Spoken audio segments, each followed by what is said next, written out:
Akira is escaping an army of vile, flesh-eating zombies in a Tokyo apartment complex.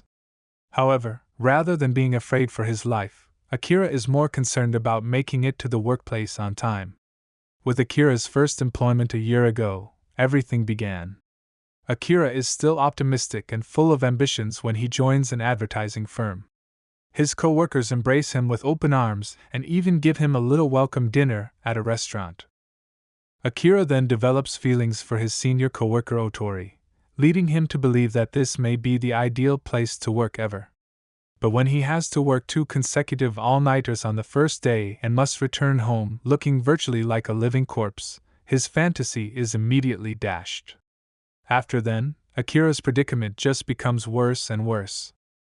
With his excessive workload, his exploitative employer Kosugi drains Akira of all of his energy, and eventually the workplace turns into Akira's home because he seldom leaves.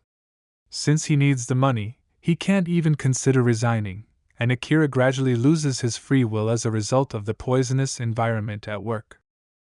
Only his crush Otori shows him kindness, but when Akira expresses his appreciation for her work ethic and the fact that she appears to be doing what she loves, Otori responds that she doesn't feel the same way about herself, and that what they both truly want to achieve merely gets put on the back burner. Akira finds himself with some spare time one evening, so he decides to go out to dinner with his best buddy Kencho, who used to play football with him in college. Kencho labels Akira a corporate dog and thinks he should resign. In response, Akira reminds Kencho that it was because of him that they lost the important games in college. The pals argue and separate ways on terrible terms. Akira eventually experiences a severe depression and his residence degenerates into a filthy mess. He thinks of taking his own life occasionally while waiting for a train. Akira discovers his neighbor outdoors on the ground a year after starting his job in the workplace. Akira notices the man has turned into a zombie and is now devouring another neighbor when he turns around. Akira is terrified and starts racing upstairs as more and more zombies seem to pursue him, occasionally emerging from the neighboring apartments. Akira climbs all the way to the roof out of concern for being late and leaps a fence to escape the zombies there. Akira observes the mayhem that has descended upon the city and understands something. He doesn't have to go to work. A jet on fire soars by before crashing in the distance. He is so delighted by this that he starts to dance a bit while considering what to do with his newfound free time. As soon as he thinks about Otori, he sends her a message to see if she's okay. She replies by sending him her address and asking him to see her. Then Akira descends a conduit to flee the structure. He observes a pregnant woman and her husband through an open window, and before he continues to descend, he makes a commitment to bring them food. Akira uses his bicycle to move quickly along the road, avoiding every zombie that attempts to attack him. He arrives at Otori's place shortly after and discovers her clinging to him out of fear. Otori then confesses that she had been having an affair with the company director, who was there at the time and had already turned zombie. The director strikes right away, but because Otori's leg is injured, she is immobile, so Akira starts battling the zombie. After some resistance, Akira makes advantage of his football experience to take on the director and toss him into the furnishings. Otori seizes the opportunity to beat the zombie till he falls to the ground while cursing at him for breaking his commitment to leave his wife behind. Otori suddenly collapses to the ground, and following a brief seizure, her body also turns into a zombie. She attempts to bite Akira, but he doesn't think twice and pushes her away. Akira then admits his affections for her and closes the door behind him to prevent her from pursuing him. Akira leaves his building in the evening with a ton of goods, but when he visits his neighbors, he discovers their home to be bloody and deserted. He sobs as he makes his way back to his flat, but while he laments for his neighbors, he recalls Otori reminding him that what people genuinely want to achieve always gets put on hold. Akira picks up a notepad and begins a list of 100 things to do before becoming a zombie. After realizing that he could pass away soon and that he doesn't want to die without having accomplished what he really wants, he already checks off the first item on the list, telling someone he loves them. The following morning, Akira wakes up energized and starts working on the list. He cleans his flat first, then goes to the store to obtain all the pricey items he's never been able to afford. He rides the trolley to get away from the zombies that are present here. He then dyes his hair, but after experimenting with a few various hues, he settles on keeping it black as it naturally is.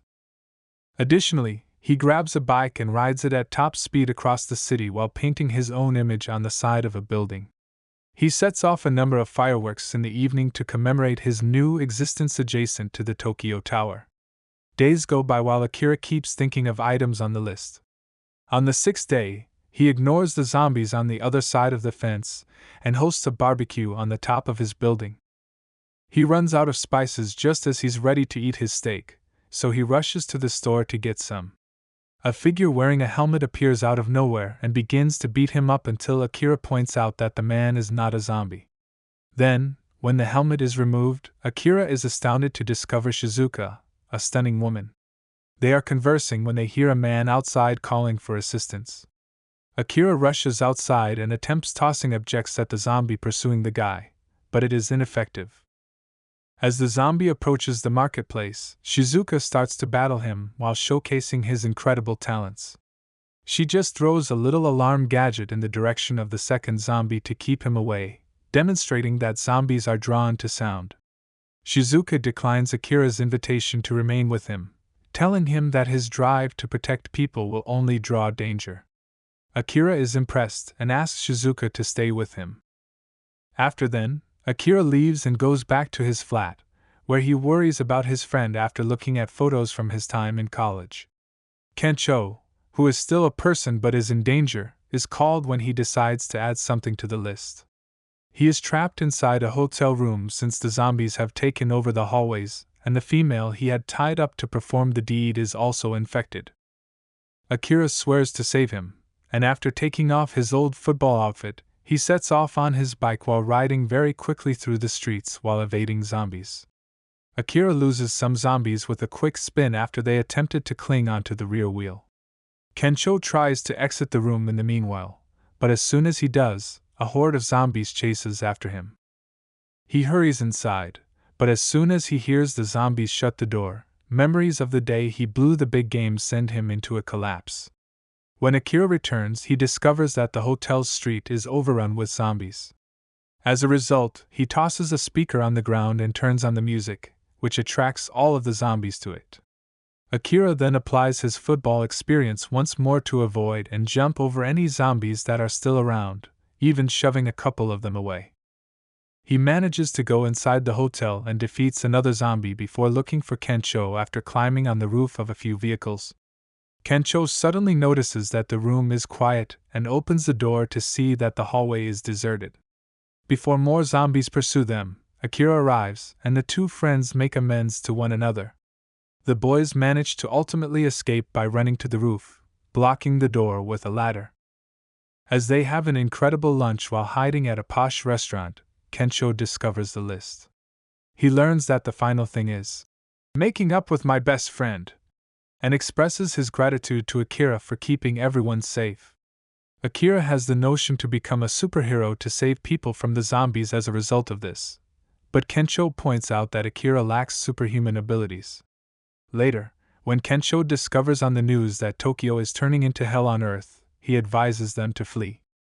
Akira concurs and decides on the Marine Paradise Aquarium in Ibaraki as their destination since they have a special diving gear that protects the body from sharks.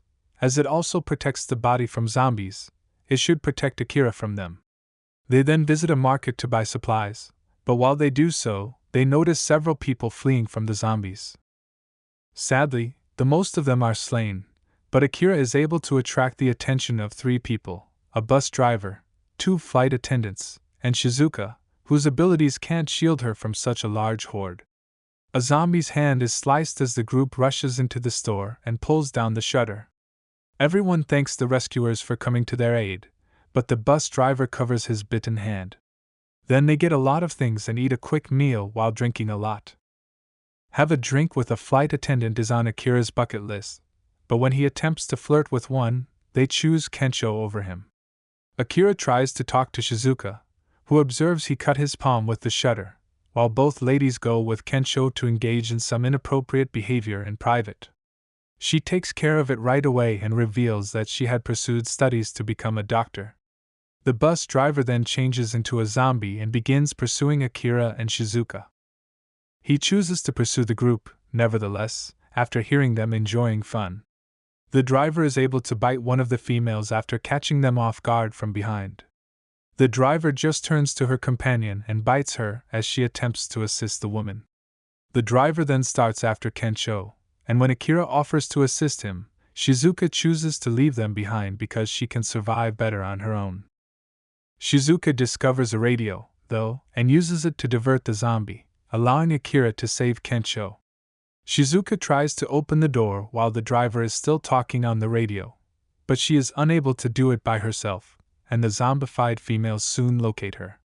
While the lads arrive to try to raise the shutter as well, they are unable to do so. She drives all the zombies away with a basket. Kensho runs to light a number of fireworks after spotting Shizuka battling every zombie simultaneously, which causes the zombies to get distracted and enables Akira to save Shizuka. The lads then hurry into an RV after the trio opens the shutter simultaneously. Shizuka first refuses to accompany them, but when she realizes that the zombies are after them and that she is unable to drive, she is forced to comply. The group soon leaves the city. Although the aquarium is their final objective, they frequently stop to perform various tasks, like releasing dogs from their leashes, getting supplies, and even having Kensho color his hair. As a result of Akira's requests to perform activities on his list, such as sup yoga, Kensho ends himself in the sea. Additionally, they cook over a campfire, go paragliding, and let off more fireworks. They avoid the zombies and spend the night in a hotel with hot springs after finding it. They take pleasure in the hot sake, the warm water, and the stunning view of the firefly in the night sky. The three finally arrives at the aquarium the next day, but the RV abruptly leaves the road and smashes, leaving Akira unconscious. The road is then seen to be covered in spike excursions. A few seconds later, Akira awakens to the sound of someone calling his name, and he is startled to see his former employer Kosugi. It turns out that everyone who survived in Tokyo is sheltering here, including Akira's next-door neighbors. Inside the aquarium, which has evolved into their stronghold, they have established a society and are now cooperating to live. Teams of survivors are formed to handle the various tasks, while Kosugi serves as the community's leader and keeps everyone on their toes. Akira is astonished to find that they deploy zombies to deter other people from looting the cars. They also have a few trucks that occasionally travel to the city to acquire supplies. There are several of them outdoors, chained to fences, and a guard must shout at them using a megaphone to catch their attention when they need them to move. Kosugi invites Akira to join Kensho, Shizuka, and the other workers who are already assisting with the task. Akira is hesitant since he wants to cross something off his bucket list, but Kosugi convinces him to stay because it's safer for his pals. Kensho gets incensed later over supper when he sees Kosugi and his close friends enjoying lavish meals while the other survivors are only given restricted rations. Akira is treated like a servant by the boss gang, which makes problems worse. Kensho wants to confront them, but his spouse dissuades him since misbehavior may result in the termination of the entire squad. The pregnant mother is then given nourishment by Kensho and Shizuka so that the unborn child would be healthy. The spouse thanks them by demonstrating to Kensho and Shizuka how to smuggle themselves out to the parking lot. Kensho inspects the RV but discovers damaged tires. Akira keeps up the good work, but he soon starts to feel like a zombie slave once more. A truck driver in the city is smoking as they are distracted and fail to see a zombie entering the vehicle with the goods. When the truck arrives back to the aquarium later, the zombie bursts through the entrance and attacks the driver. A horde of zombies starts to enter as the entrance is left open as the guard tries to flee. The aquarium quickly descends into chaos as people flee like wild and zombies start biting every surviving person they can get their hands on. Soon some of the zombies make it to the shark exhibit, where they all end up as shark chow after falling into the sea. While waiting, Kensho and Shizuka demonstrate to Akira that they have repaired the RV and taken some supplies, allowing them to go. Akira, however, argues that this location is safer and chooses to remain.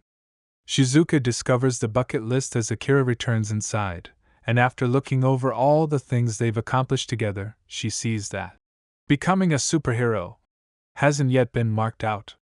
Kosugi is shouting at everyone within the aquarium because he has seen that there are individuals missing and that there is work to be done. Shizuka interrupts Akira to say that living like this isn't truly alive and that they are merely zombies without the bite as Kensho abruptly pulls him back. Akira is reminded of how much he detested working for Kosugi, and how much he liked having fun in the midst of the apocalypse when she also gives him his bucket list.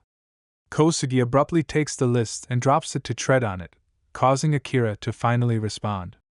Before declaring his resignation, he pushes Kosugi to the ground and gets the list. When the zombies eventually make it to this region, havoc results. Kosugi pushes his pals away before fleeing, while Akira makes an effort to direct people away with the aid of his friends. They enter the shark display room where they discover Kosugi after running across the passage and locking the door behind them. An angry Kensho grabs him and accuses him of betraying his people, but the moment is cut short as a shark jumps out of the water and lands next to him.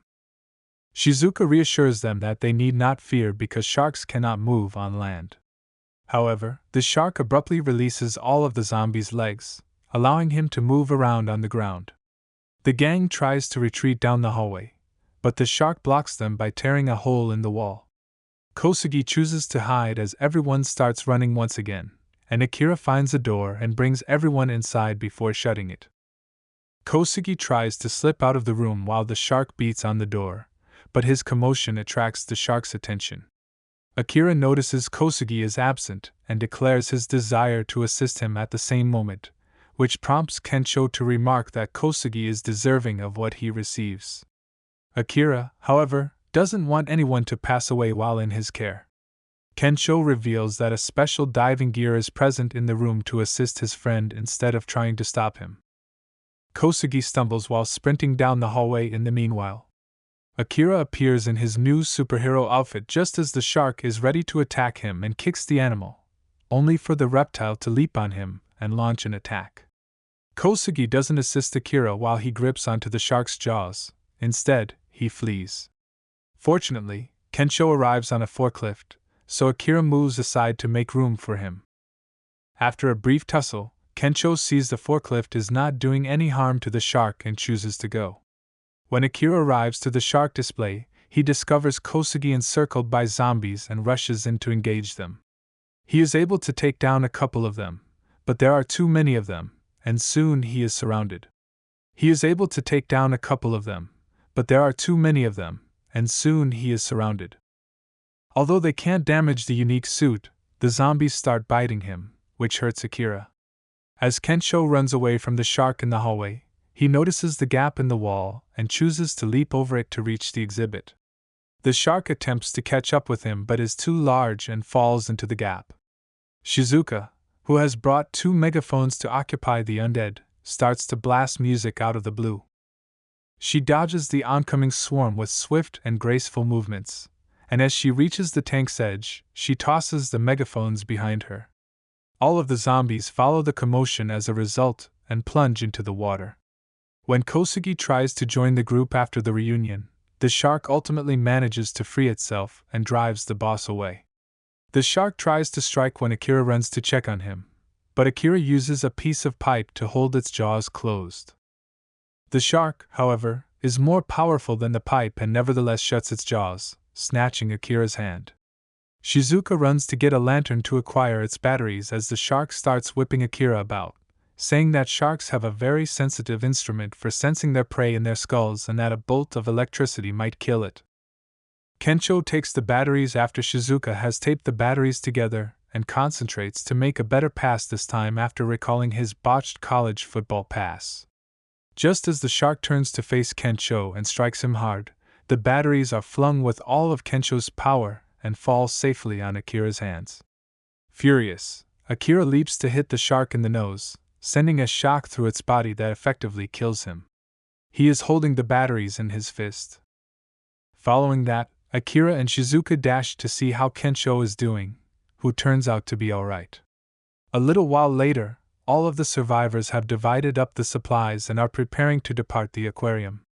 When Kosugi turns up to attempt to stop them, the families are prepared to resist him, and even his former workers criticize him for always being a bad employer.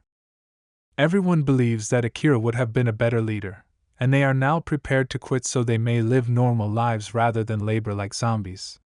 All of the survivors praise Akira for opening their eyes before getting in their automobiles, oblivious to Kosugi's complaints. Kosugi attempts to join the group when they get into their RV, acting as though he regrets everything, but they decline and drive off without him. Shizuka wants to be a doctor to save lives, and Kensho wants to be a comedian to make people laugh. The three buddies are now prepared to add additional things to their bucket list. Akira adds, making being a hero his new job, after crossing out being a hero, and states that they will continue until they reach 100.